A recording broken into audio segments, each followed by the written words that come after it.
अस्सलामुअलैकुम आवाज़ न्यूज़ सां गॾु आहियां फरहा औरंगज़ेब। नाज़रीन आओ आहियां अली रज़ा मंगी नज़र विझूं था वक़्त जी ख़ास ख़बरुनि ते।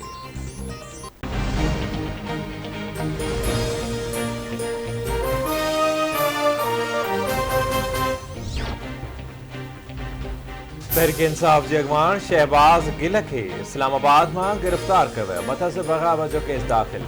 अवाम खे इदारनि जे सरबराहनि ख़िलाफ़ भड़काइण जा क़लम बि शामिल। इस्लामाबाद पुलिस जो चवणु आहे त इदारनि ख़िलाफ़ बयानबाज़ी ऐं अवाम खे भड़काइण ते शहबाज़ गिल मथां बग़ावत जो केस दाख़िल कयो वियो। PTI अॻवान मुराद सईद शहबाज़ गिल जी गिरफ़्तारी जी तस्दीक़ कंदे चयो आहे त शहबाज़ गिल खे गिरफ़्तार कयो वियो। संदसि गाॾी जा शीशा टोड़िया विया। ड्राइवर ते तशद्दुद बि कयो वियो आहे।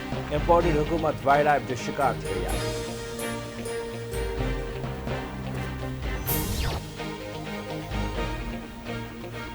PTI चेयरमैन इमरान खान पारां शहबाज़ गिल जी गिरफ़्तारी जी मज़म्मत। ही गिरफ़्तारी न पर अगवा आहे, सियासी वर्करनि सां दुश्मननि जहिड़ो सलूक कयो पियो वञे। इहो सभु इन करे थी रहियो आहे त जीअं असां परॾेही साज़िश ज़रिए आयल हुकूमत खे तस्लीम कयूं। हुकूमत जी फ़ाशिस्ट रवैये खे कंहिं बि सूरत में बर्दाश्त न कयो वेंदो। इमरान खान जी सदारत हेठि इजलास में शहबाज़ गिल जी गिरफ़्तारी ख़िलाफ़ अदालत वञण ते बि गौर कयो वियो।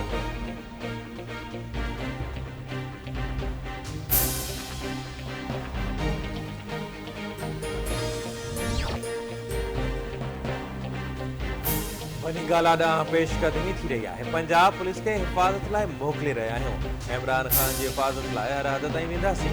इमरान खान खे नुक़सान पहुचाइण वारी हर कोशिश खे रोकियो वेंदो। हुकूमत खे इमरान खान ताईं पहुचण लाइ पंजाब हुकूमत ऐं अवाम मां गुज़रणो पवंदो। काफ़ी अॻवान मोहन सिलाही जो बयानु। इस्लामाबाद पुलिस जे तर्जुमान जो चवणु आहे त वॾी ॻाल्हि तरफ़ का बि पेशकदमी न पई थिए। अवाम अहिड़े क़िस्म जी अफ़वाह ते ध्यानु न ॾिए।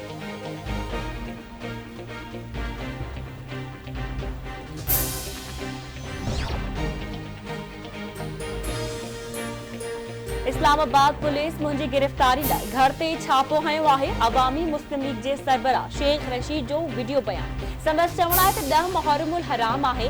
यज़ीदी हुकूमत खे को बि शर्म नाहे। इस्लामाबाद जे घर में 4 गाॾियुनि में सवार पुलिस अहलकारनि छापो हयो।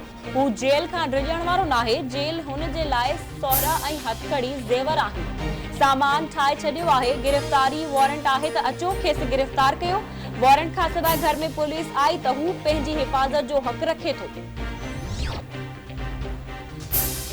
इक़्तिदार वञण खां पोइ इमरान खान ज़हनी तवाज़ुन ते न्याय में इक़्तिदार सदाईं कहमत नाहे रहंदो। इख़्तिलाफ़ करणु हक़ आहे पर इदारनि ते हमलो करणु ऐं बग़ावत ते भड़काइणु मुल्क दुश्मनी आहे। दिफ़ा वारे वज़ीर ख्वाजा आसिफ जो बयानु चवे थो पाक फ़ौज खे हदफ़ बणाए इमरान खान ऐं संदसि साथी मुल्क दुश्मन एजेंडा ते कमु करे रहिया आहिनि।